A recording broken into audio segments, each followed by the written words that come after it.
mendesak pemerintah Kota Bengkulu untuk kemudian membatalkan dana hibah. Statement kemudian hari ini sampai hari ini untuk membatalkan.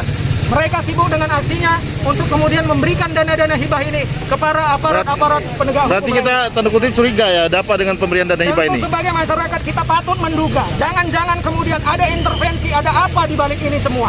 Kenapa APBD dengan pendapatan asli daerah yang kecil, dengan kebutuhan yang banyak masih harus dikerjakan, tetapi diberikan kepada penegak hukum?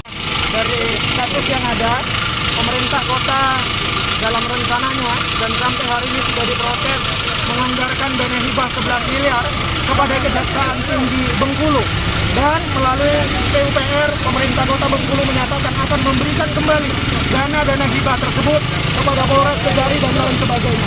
Ini yang kita kawal bersama, bahwa ingin kita sampaikan Helmi Dedi perlu belajar kembali amanat konstitusi, bahwa poin pertamanya adalah APBD itu untuk rakyat, bukan untuk jaksa. APBD itu untuk kemudian kesejahteraan rakyat, bukan kemudian diberikan kepada lembaga-lembaga hukum yang kemudian cenderung akan mengintervensi proses penegakan hukum.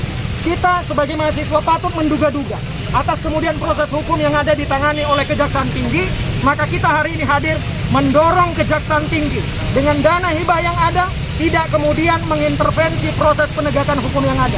Ada kasus lahan Pemkot, ada kemudian temuan dan lain sebagainya yang kemudian harus segera dituntaskan.